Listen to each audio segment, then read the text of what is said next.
E aí, turma, tudo bem? Como vocês estão? Meu nome é Luiz Gustavo, eu sou aluno de Geografia e eu vou auxiliar aqui vocês na matéria. Vou ajudar, vou responder dúvidas. Eu tenho 19 anos, moro em Bela Vista. Eu estudo na Universidade Estadual de Londrina, curso de Geografia. E eu estudei no Colégio Ideal a minha vida inteira.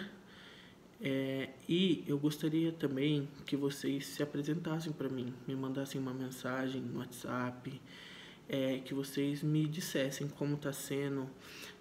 Primeiramente, eu gostaria que vocês se apresentassem, o nome de vocês. Gostaria que vocês me falassem quantos anos você tem, onde vocês moram, perto de onde fica. E eu gostaria que vocês me falassem como está sendo esse ensino à distância, como está sendo estudar em casa, se está sendo muito difícil acordar. Eu gostaria que vocês me enviassem essa mensagem. Eu vou deixar meu telefone com vocês e vocês podem me mandar uma mensagem no WhatsApp, que por lá eu vou poder ajudar vocês também com dúvidas, com qualquer pergunta que vocês tiverem, com dúvidas em atividades. Então, hoje eu vou continuar o assunto que vocês já estavam falando. Vocês já estudaram sobre a região norte do Brasil e vocês já estudaram sobre a região nordeste do Brasil. Então, hoje eu vou vir tratar com vocês sobre a região centro-oeste do Brasil. E eu vou dar uma aula um pouco mais simples para vocês. Vou falar um pouco sobre o que eu aprendi até hoje. Vou falar algumas curiosidades dessa área para vocês. Primeira vez que eu estou dando aula, então eu peço a compreensão também, que vocês tenham paciência, que se às vezes eu travar, então é isso. Eu vou começar falando que a região nordeste, a região centro-oeste, ela é formada por 3 estados diferentes: o Mato Grosso do Sul e Goiás. Dentro do estado de Goiás, a gente tem o Distrito Federal, que é onde fica a cidade de Brasília, que é a capital do nosso país. E, cara, essa região é uma das regiões mais importantes do nosso país. Todas são, mas essa é uma das. Por quê? Porque quando os portugueses chegaram aqui no nosso país, que eles desbravaram as nossas terras, eles entraram pelo litoral, eles chegaram na cidade de Salvador, chegaram depois pro Rio de Janeiro, mas quando eles iam entrando pela floresta, eles chegavam bem no centro-oeste, e lá eles tinham tantas riquezas, tinha muita riqueza, tinha ouro, tinha ferro, tinha tudo, era mata, aquela mata bonita, tudo que eles queriam tinha lá, tudo que eles precisavam. E então essa região foi uma região muito importante para a formação do país. Por quê? Porque de lá que eles tiravam a maioria das riquezas, e até hoje é assim. O estado do Mato Grosso do Sul tem uma grande agricultura, a gente vai falar mais sobre isso. Muito, muito forte a agricultura nesse estado. E o estado de Minas Gerais, ele tem uma das maiores riquezas do mundo de minério, que seria ouro, ferro, alumínio. Então, esse estado de Minas Gerais, ele já foi retirado muita coisa dele, e até hoje é um dos estados mais explorados do país. Então, vamos começar falando sobre as características físicas do Centro-Oeste. O Centro-Oeste, ele é quase todo predominante de Pantanal. E aí que entra o negócio. O Pantanal, ele tem uma biodiversidade enorme. O Pantanal, ele é um bioma muito grande aqui no Brasil. Ele tem a onça-pintada, por exemplo, que é um marco do Pantanal, a gente tem vários outros animais que a gente só encontra lá. E o que está acontecendo hoje? A gente já perdeu mais de 12% do Pantanal, de toda a floresta, de toda a biodiversidade do Pantanal, a gente perdeu para o fogo. O Pantanal está numa crise incendiária gigante, muito grande. Vocês já devem ter visto na rede social, tal, nos jornais, porque isso é um assunto que está muito em alta, porque é algo que está realmente muito forte. Mas, tratando das características das paisagens, lá é uma região alta, uma região que ela é feita basicamente por... ela é basicamente feita por morros e tem alguns planaltos, mas tem muitas cadeias de montanhas, muitas planícies. E a gente vai tratar aqui sobre o relevo. Aí tem aqui na página 52 da apostila de vocês, que fala: as unidades de relevo da região centro-oeste se apresentam em diversas altitudes, resultantes da ação de fatores climáticos sobre rochas de diferentes graus de resistência. O que isso é?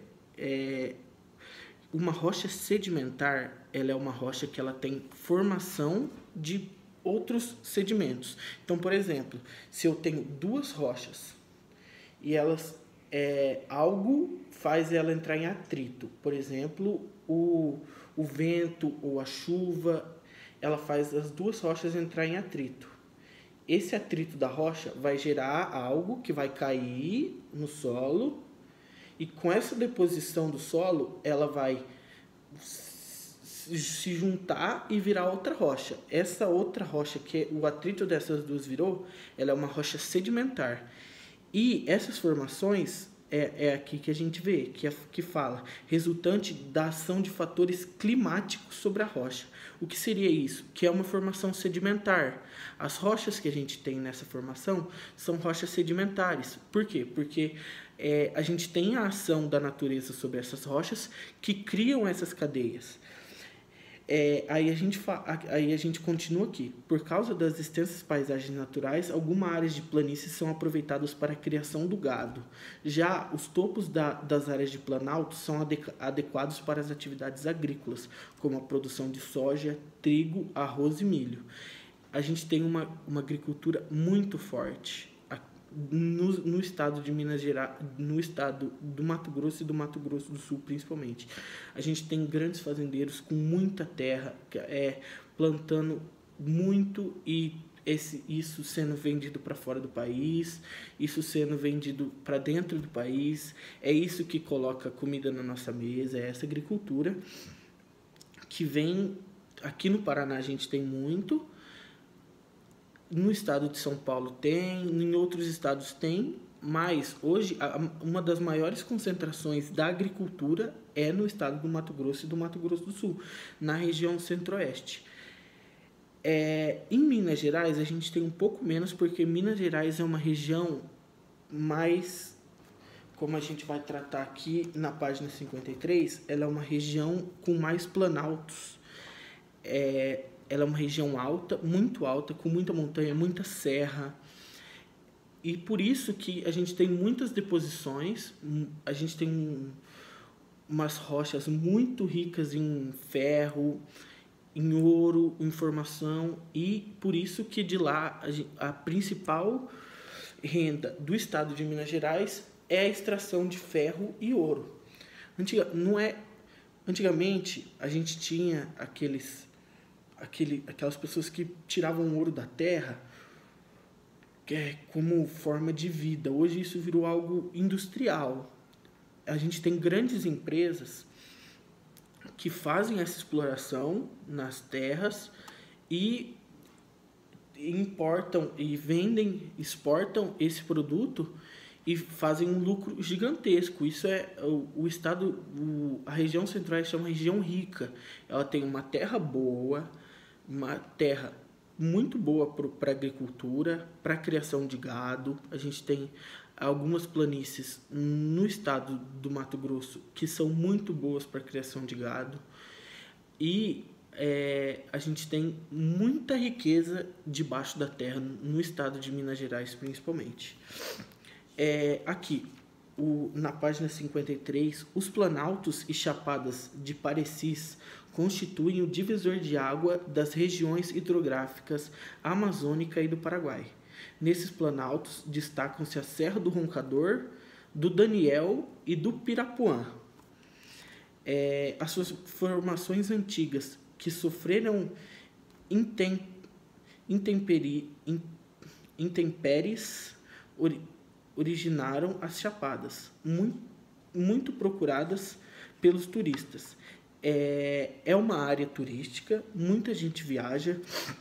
A Chapada do Guimarães, no Mato Grosso, é uma região muito famosa no estado. Ela ficou muito famosa ali, muita gente vai visitar. Então, isso também é uma fonte de renda. O turismo é uma fonte de renda. A rotatividade de pessoas, isso vai gerar emprego, isso vai aumentar a riqueza da cidade, a cidade vai ter mais condição de investir na agricultura, por exemplo. Então, tudo isso vai girando e vai formando hoje o que a gente chama de Estado.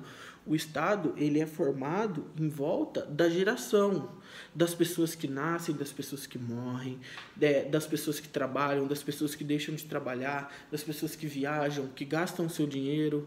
Então, isso é a formação do Estado, isso é a formação do país. E, do mesmo jeito, vai ser a formação desses lugares. A gente vê que os planaltos são onde tem a maior parte das reservas minerais, que foi o que eu falei da mineração, que você tira ferro, você tira alumínio, você tira ouro. E isso é uma das coisas mais importantes para a formação dessa região é a mineração. As depressões do Centro-Oeste se localizam em sua maioria entre os planaltos e as serras.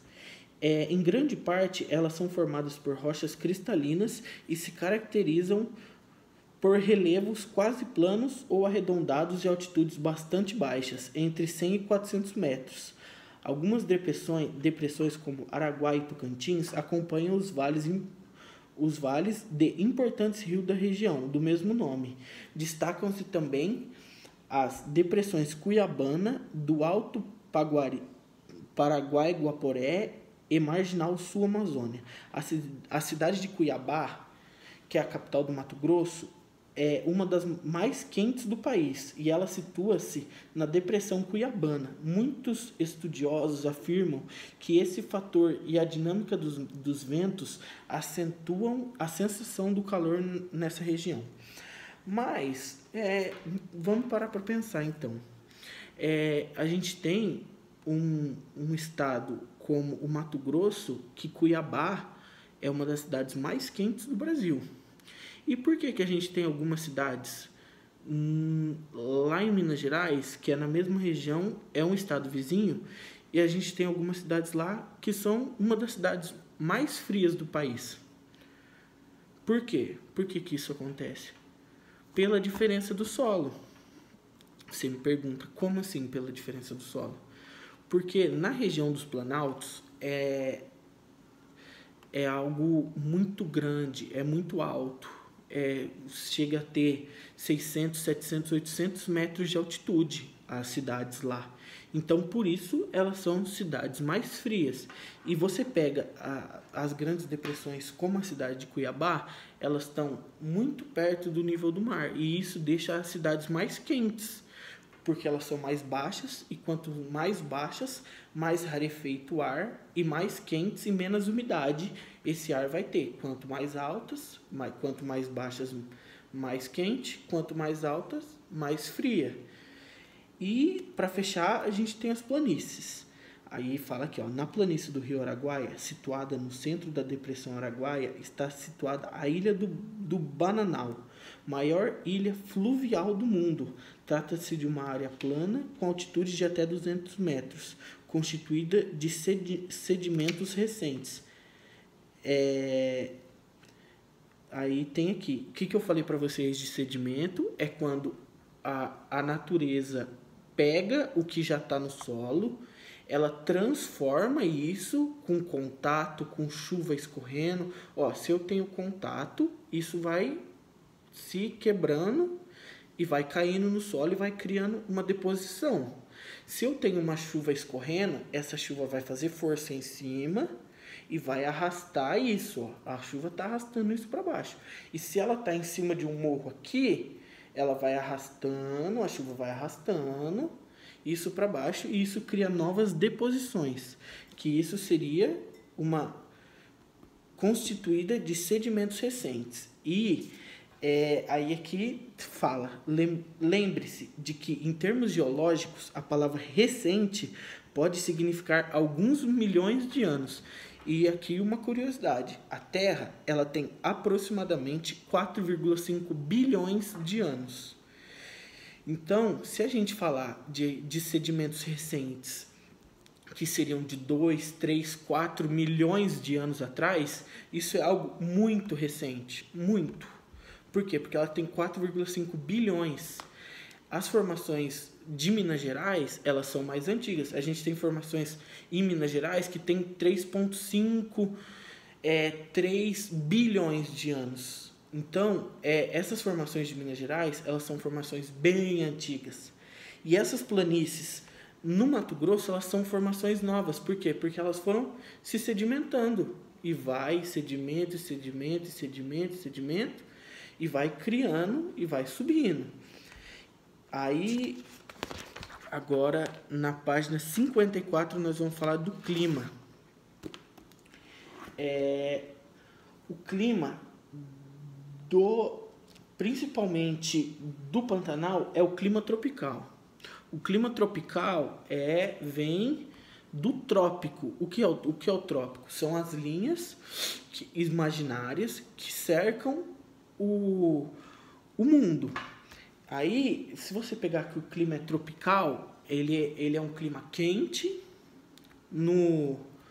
Aqui no Paraná nós temos um clima subtropical. A gente tem o clima equatorial, que é o centro do planeta.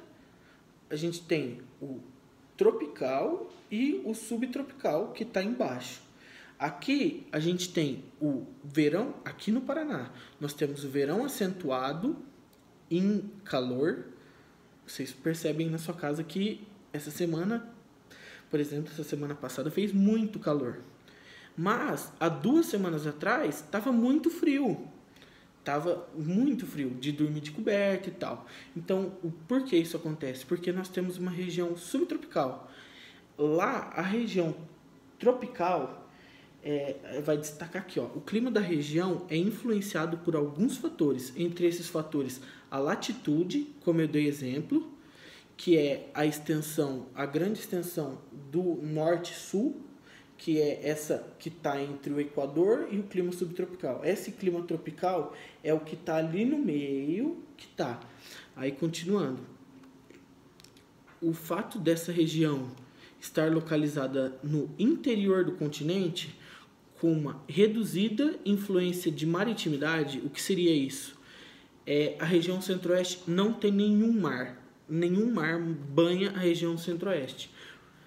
Até pelo nome, ela está na região centro do Brasil. A gente tem aqui a região centro-oeste, explicando aqui. Eu vou até colocar um mapa para explicar. Mapa do Brasil. Estou pesquisando aqui um mapa do Brasil para ficar mais fácil o entendimento.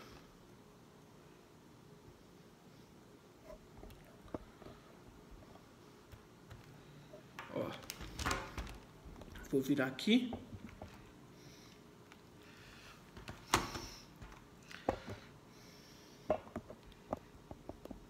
Aqui, ó. Tá do lado contrário, mas eu consigo explicar aqui para vocês. Ó, essa região aqui do Brasil, ó, essa região do Brasil, até aqui mais ou menos, ela é uma região litorânea. O que é isso? Aqui todo está o Oceano Atlântico. Isso aqui seria o Oceano Atlântico, que banha essa área. E essa área aqui, que é essa área em amarelo no mapa, ela é a região centro-oeste. E aqui você tem a divisa do Brasil com outros países. Por exemplo, o Paraguai vai ficar aqui mais ou menos. A gente tem outros países, tipo a Argentina, que fica mais ou menos aqui, a Argentina embaixo. Então, voltando aqui, então a gente não tem,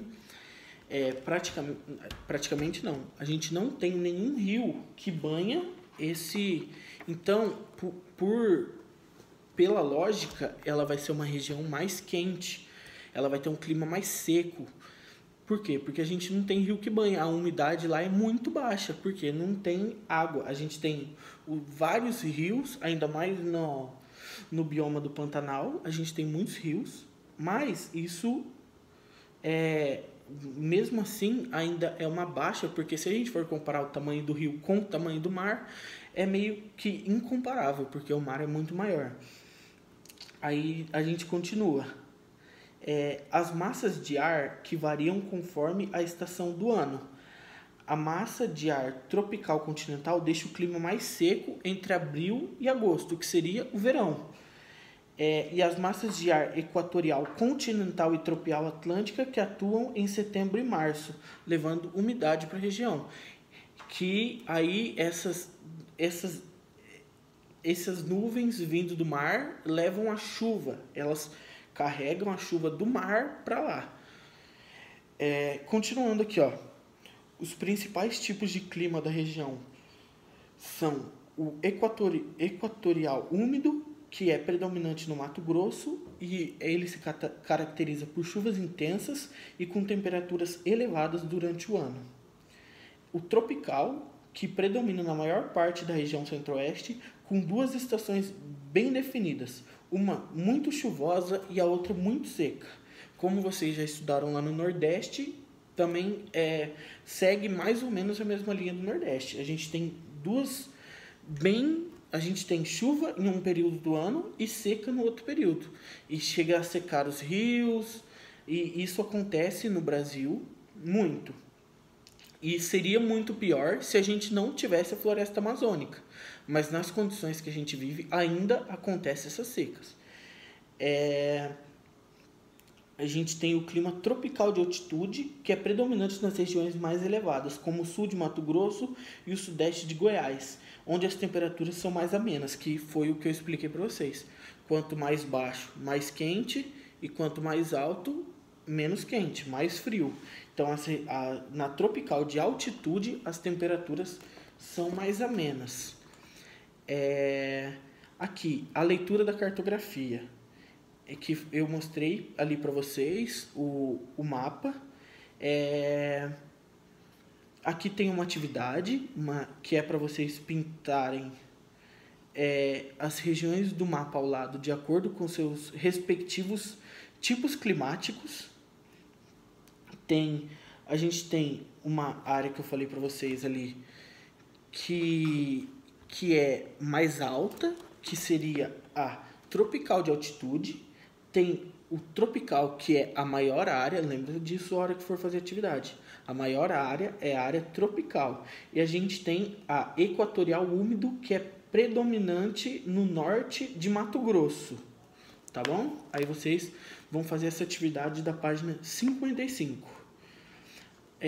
Agora, seguindo, nós vamos falar da hidrografia. Vou aqui na página 55. Em geral, o relevo da região centro-oeste apresenta muitas nascentes e curso de água. Tal fato promove um interessante fenômeno denominado águas emendadas, no qual surgem as nascentes dos rios de duas bacias hidrográficas distintas, que depois seguem para direções diferentes. Observe no mapa a seguir as regiões hidrográficas dessa região. Acompanhe comigo aqui que a gente tem a região hidrográfica da Amazônia, que é a área que vem do norte do Mato Grosso, que é a continuação da floresta amazônica dentro do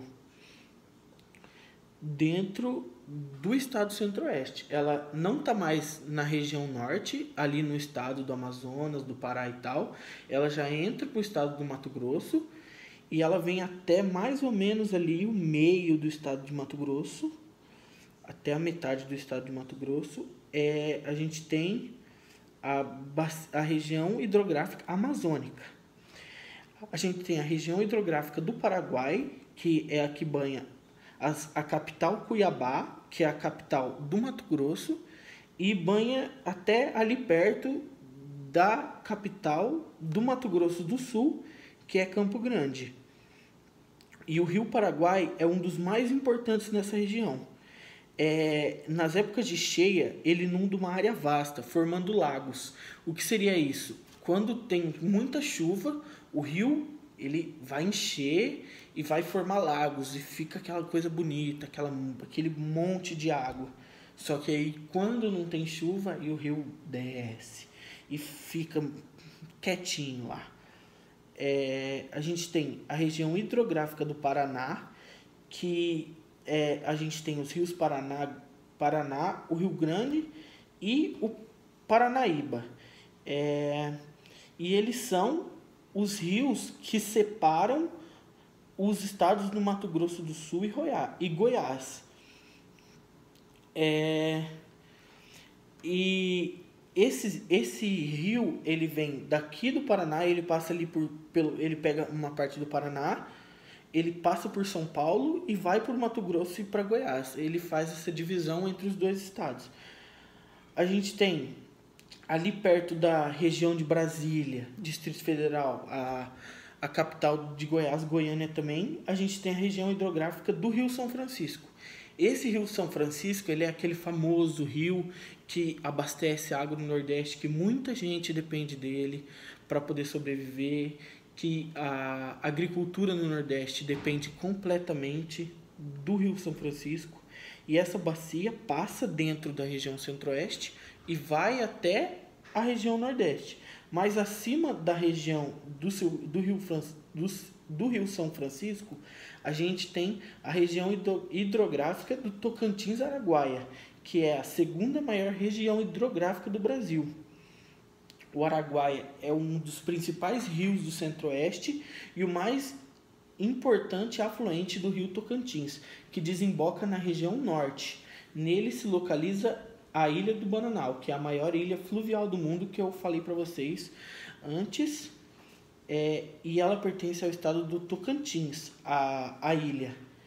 Ela não tá ali, ela está no estado do Tocantins. A vegetação agora, nós vamos falar sobre a vegetação. A gente tem a vegetação do Cerrado, ali, que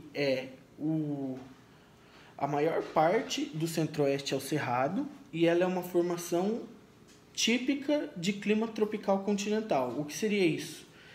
Árvores de pequeno porte, uma vegetação muito baixa, vegetação rasteira, que é o nome que a gente dá, e com plantas de pequeno porte, que seria grama, árvore pequena, e ela com troncos de casca grossa, galhos retorcidos e folhas duras, capazes de resistir a incêndios, que são comuns na estação de seca, que foi o que eu comentei com vocês do Pantanal, e eu vou falar um pouco melhor também depois. E por causa da seca, essas árvores têm raiz profunda. Por quê? Porque ela tem que extrair água, o quanto mais fundo ela puder, mais água ela vai extrair. Então por isso que as raízes são mais fundas. Em locais que o solo é mais fértil, a vegetação se apresenta mais densa e com árvores mais altas. Quanto mais nutrientes no solo, quanto mais chuva, mais a árvore vai crescer e melhor ela vai se desenvolver. E nos valentes dos rios, que cortam a área ocupada pelo cerrado, a umidade é maior, o que permite a formação de florestas denominadas matas de galerias ou matas ciliares. No cerrado há ainda as veredas, áreas úmidas onde se desenvolvem os buritis.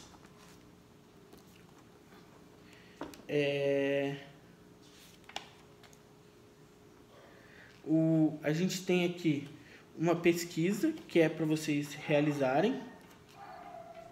E essa pesquisa aqui, vocês podem fazer a pesquisa montar ela, escrever certinho, que vocês entenderam, e vocês podem me enviar no WhatsApp, ela também. Aí a gente tem aqui outras, que é a floresta amazônica. Ela ocorre no norte e no oeste do Mato Grosso, onde as temperaturas são mais elevadas e as chuvas abundantes. E ela é formada por uma vegetação densa e exuberante. O que seria isso?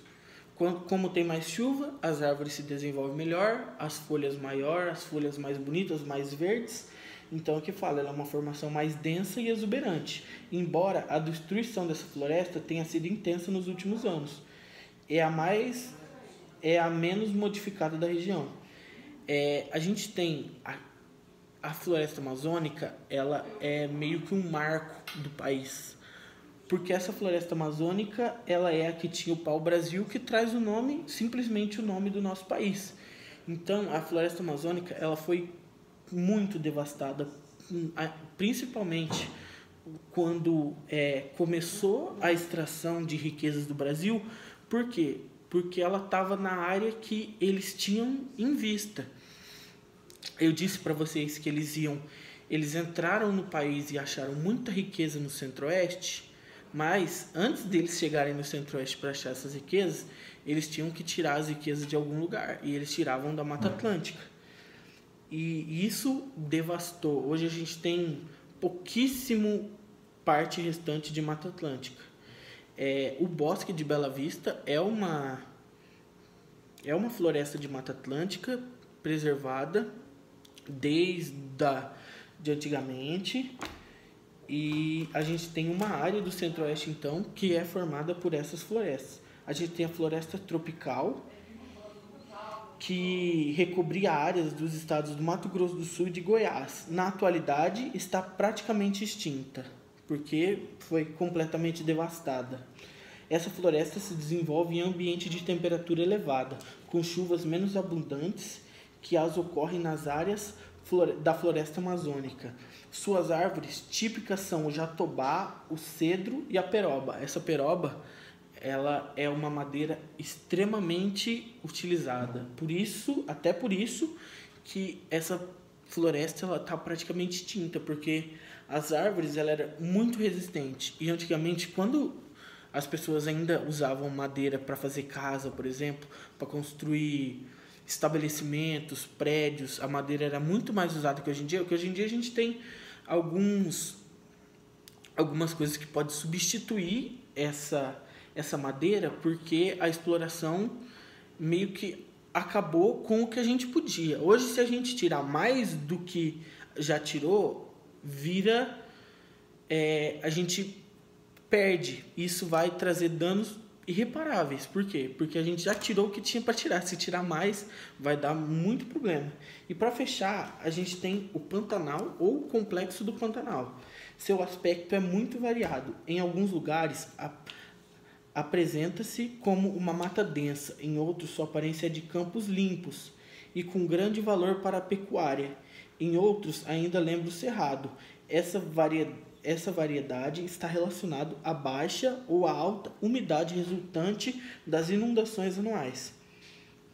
Aí tem aqui, quando se fala de Pantanal, a imagem que se tem é de um santuário preservado e intocado, repleto de água, com belas paisagens formadas por rios, lagos e uma grande variedade de animais e plantas.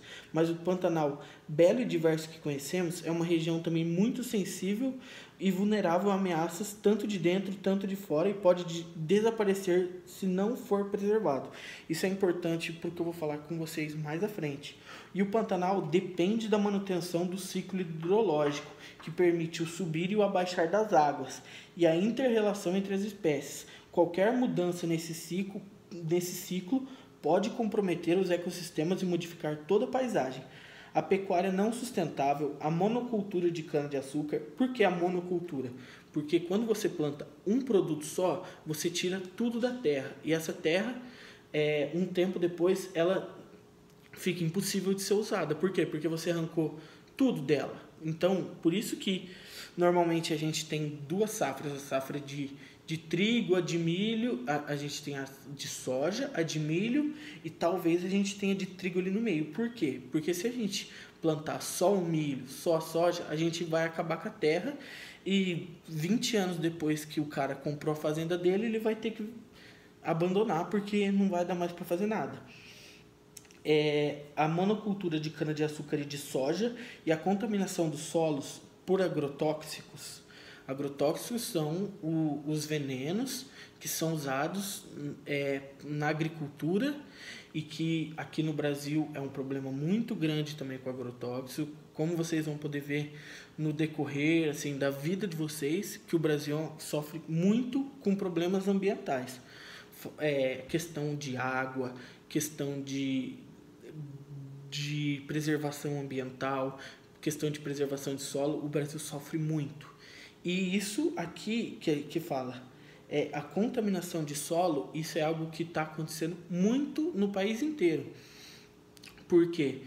Porque a agricultura evoluiu muito e junto com a agricultura evoluiu os recursos dela. E o agrotóxico é um recurso da agricultura que evoluiu, só que ele evoluiu para a agricultura, não para o solo. Porque ele evoluiu para proteger a planta, mas não para proteger o solo. Então, isso é um problema muito sério também. E isso prejudica o solo e os recursos hídricos, que são os rios, porque quando chove, esse veneno que está na terra escoa e cai no rio. Então, isso prejudica o solo e prejudica a água. Qualquer impacto negativo nas nascentes e cabeceiras de rios pode, por exemplo, alterar de forma drástica toda a planície inundável. Da mesma forma, grandes projetos de infraestrutura previstos para serem realizados na região podem impactar negativamente se forem executados sem considerar as características naturais ativas. Então aqui, só para fechar,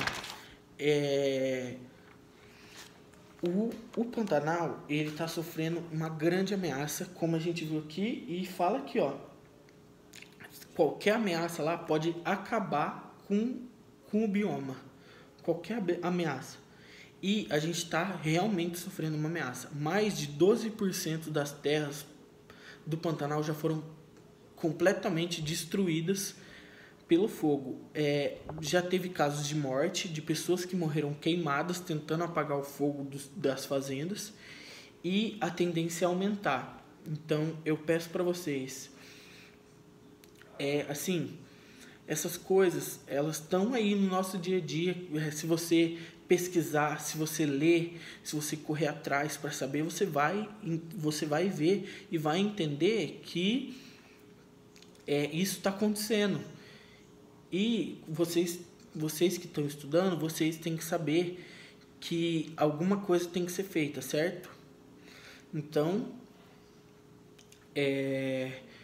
o Pantanal ele está extremamente em perigo, ele está correndo risco de acabar, de ser extinto, de espécies que tem lá ser extinta, de árvores que tem lá ser extinta e tudo. Então a coisa está bem séria.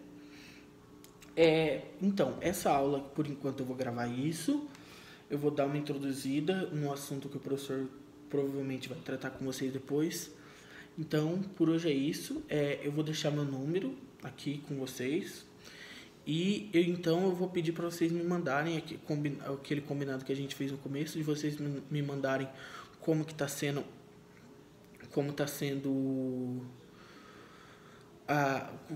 vocês estudar em casa. Vocês se apresentem para mim, para eu conhecer melhor vocês. Fala quais matérias vocês mais gostam, se vocês gostam de geografia e tal. E gostaria de agradecer também por terem escutado essa aula.